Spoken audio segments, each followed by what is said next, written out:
आप में से ज्यादातर ने कभी न कभी भूकंप के झटके जरूर महसूस किए होंगे। हम झटके न सही, भूकंप के बारे में देखा सुना तो आप सभी ने होगा। आप में से ज्यादातर ने कभी न कभी ये जानने की उत्सुकता भी हुई होगी कि आखिर ये भूकंप आते क्यों हैं? हुई थी ना? तो आज हम यही बात करेंगे कि आखिर ये भूकंप आते क्यों और इनसे जो नुकसान होता है वो क्यों होता है, किस तरह होता है।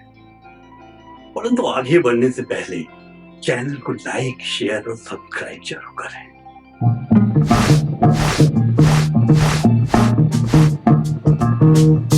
आप कहीं भी रहते हो, आपने अपने आस पड़ोस में भूकंप के खतरे के बारे में, विगत में आए भूकंपों के बारे में सुना पढ़ा जरूर होगा। तो आज हम बात करेंगे कि आखिर ये भूकंप आते क्यों हैं। और सच मानिए, भूकंप के बारे में अभी हाल तक हम बहुत ज्यादा नहीं जानते थे।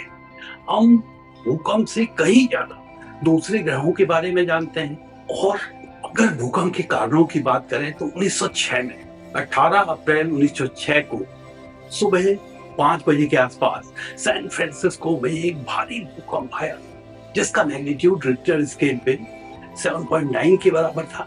इसमें जो नुकसान हुआ उसके बारे में आप अंदाज इससे लगा सकते हैं। तो मैक्राली स्केल है, उस पे जो इसकी इंटेंसिटी थी वो 11 तक थी। मतलब कि ज्यादातर जो अच्छे बने घर थे वो टूट गए थे, ध्वस्त हो गए थे।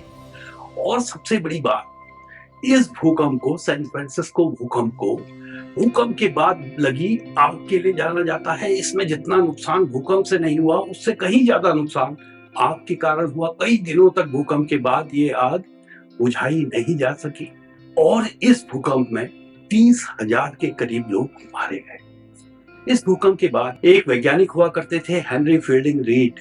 उन्होंने जो सैन फ्रांसिस्को अर्थक्वेक आया उसके आने के 50 साल पहले तक जो सैन एंड्रियास फॉल्ट है उस पे जो मोशन हो रहा था, डिफॉर्मेशन हो रही थी, उसकी स्टडी करना शुरू किया। उन्होंने पाया कि पिछले 50 सालों में 3.2 मीटर्स का डिफॉर्मेशन इस फॉल्ट के अलोंग हुआ है। तो उन्होंने एक थ्योरी प्रोपाउंड की जिसे आज हम इलास्टिक रिबाउंड थ्योरी बोलते हैं। उन्होंने कहा कि फॉल्ट के अलोंग जो मोशन हो रहा है वो धीरे धीरे होता है। इसमें जो स्ट्रेसेस लग रहे हैं वो स्ट्रेन एनर्जी इसमें जमा होती रहती है और ये फॉल्ट के दोनों ओर की जो रॉक्स हैं ये एकदम से टूटती नहीं है, ये इलास्टिकली मूव करता है दोनों तरफ। और जब इलास्टिक रिलीज ऑफ स्ट्रेन है, अचानक से ये जो चट्टानें हैं ये टूटती हैं और रिबाउंड करती हैं अपनी जगहों पे, तब भूकंप आता है। तो उन्होंने ये थ्योरी दी कि फॉल्ट के अलोंग जो स्ट्रेसेस लग रहे हैं, मोशन हो रहा है, उसमें रॉक्स के अचानक टूटने के कारण एक लिमिट के बाद जब ये जो स्ट्रेन एनर्जी जमा हो रही है ये रॉक्स की स्ट्रेंथ से ज्यादा हो जाती है, तो अचानक रॉक्स अपनी ओरिजिनल पोजीशन पे आती हैं। तब एनर्जी जो है, स्ट्रेन एनर्जी, वो रिलीज होती है और इसकी वजह से भूकंप आता है। अब पृथ्वी के अंदर जहां पर ये स्नैपिंग हो रही है या चट्टानें टूट रही हैं, उस जगह को हाइपोसेंटर कहा जाता है। और उस हाइपोसेंटर को और पृथ्वी को, केंद्र को मिलाने वाली जो लाइन है वो जहां पर अर्थ के सरफेस को इंटरसेक्ट करती है उस जगह को एपिसेंटर कहते हैं, भूकंप का अभिकेंद्र कहते हैं।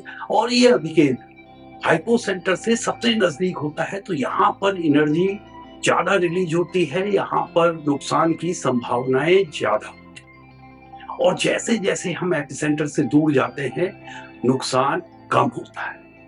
और भूकंप के बाद जब आप पूछते हैं, जब आप भूकंप की सूचना आपको मिलती है तो आप जो सबसे पहला सवाल करते हैं कि कहाँ आया भूकंप, उसके जवाब में आपको जो उत्तर मिलता है वो भूकंप का अभिकेंद्र होता है। वो पृथ्वी में वो जगह है जिसके नीचे चट्टानों का मोशन हुआ, जिस जगह पर एनर्जी रिलीज हुई।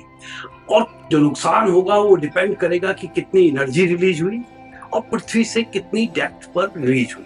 अगर शैलो अर्थक्वेक है तो ज्यादा नुकसान होगा, डीप अर्थक्वेक है तो नुकसान अपेक्षाकृत कम होगा। परंतु जो एनर्जी रिलीज हो रही है उसे हम मेजर करते हैं, जिसे हम आज रिक्टर स्केल बोलते हैं। और ये दर्शाता है कि कितनी एनर्जी इसमें रिलीज हुई। और ये एक लॉगरिथमिक स्केल है। लॉगरिथमिक स्केल मतलब log of 100 would be 10 raised to power 2 log 10। तो अगर हम 2 से 3 पे जाएं तो एम्पलीट्यूड 10 गुना बढ़ जाएगा। 3 से 4 में जाएं तो फिर 10 गुना बढ़ जाएगा एम्पलीट्यूड, और जो एनर्जी रिलीज होगी करीब करीब 32 गुना बढ़ जाएगी। यानी हम 6 से 8 में जाएं तो हमारी जो एनर्जी रिलीज है वो करीब करीब 1000 गुना बढ़ जाएगी। अगर हम इस स्केल पे 0.2 मैग्नीट्यूड ऊपर जाए तो हमारी एनर्जी डबल हो जाएगी। 0.2 पे डबल हो रही है। 0.4 ऊपर जाए तो 4 गुना हो गई। 0.6 पे 8 गुना, 0.8 पे 16 गुना, और अगला पूरा अगर हम चले जाए तो 32 गुना एनर्जी एक मैग्नीट्यूड से दूसरे मैग्नीट्यूड पे बढ़ जाएगी। और कई बार आपने इंटेंसिटी के बारे में सुना होगा।